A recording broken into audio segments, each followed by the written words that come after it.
This is the story of the paper of happiness.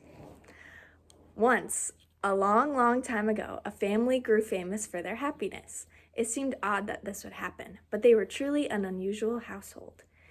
Even though aunts and uncles and cousins and grandchildren lived together, there was never a cross word or unhappy noise. All were polite and thoughtful to each other. Even the chickens did not fight each other for feed. It was said that even the babies were born smiling. Stories of their happiness spread like seeds in the wind, sprouting and blooming everywhere, until finally, even young Magistrate Tiger heard of them.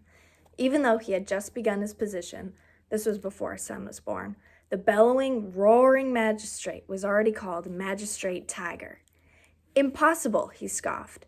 "The stories are exaggerated. No family can be that happy."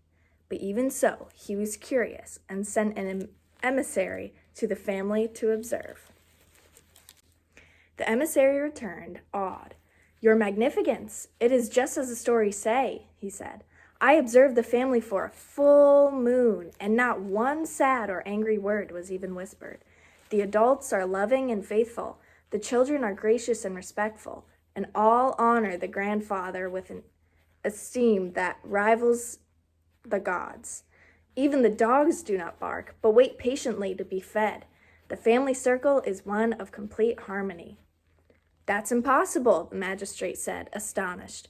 But as he thought about it, the more he began to wonder. What was the secret the family had?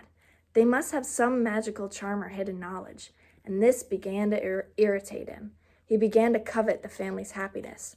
"I am the magistrate," he thought. "If there is a secret to happiness, I should have it."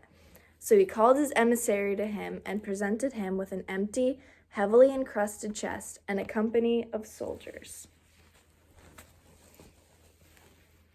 "Return to the family," the Magistrate Tiger ordered, "and tell them that I want the secret of their happiness." The emissary did as he was told. When the troop of soldiers surrounded the house, the family looked fearful, but when the magistrate's demand was announced, the grandfather smiled. "That is easy enough," he said, and he had the trunk brought into the house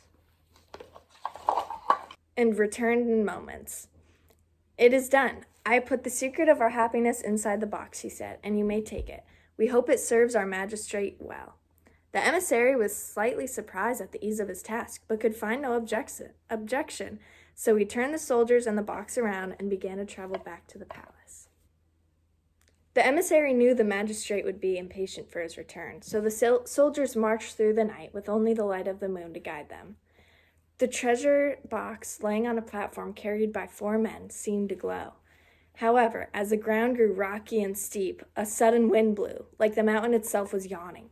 One of the soldiers stumbled in the rising dust, and the box crashed to the ground.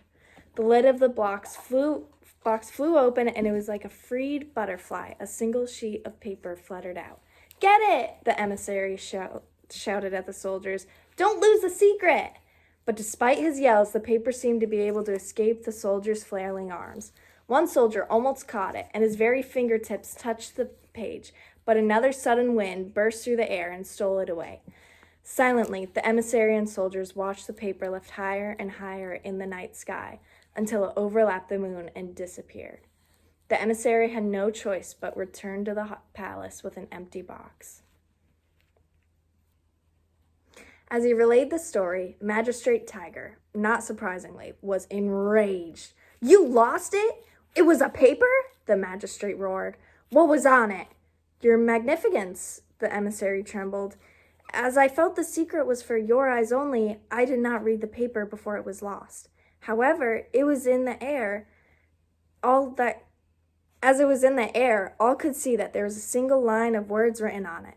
"What did the line say?" the magistrate demanded. "I don't know, magistrate," the emissary said, "but there was one soldier who almost caught it and was closest to it. Perhaps he was able to read the line." So the soldier was called in, and very humbly did he bow. He was little more than a boy and had only recently joined the magistrate's army from a small, poor, faraway village. "You," the magistrate said, "you were the only soldier close enough to the paper to read the line. What did it say?"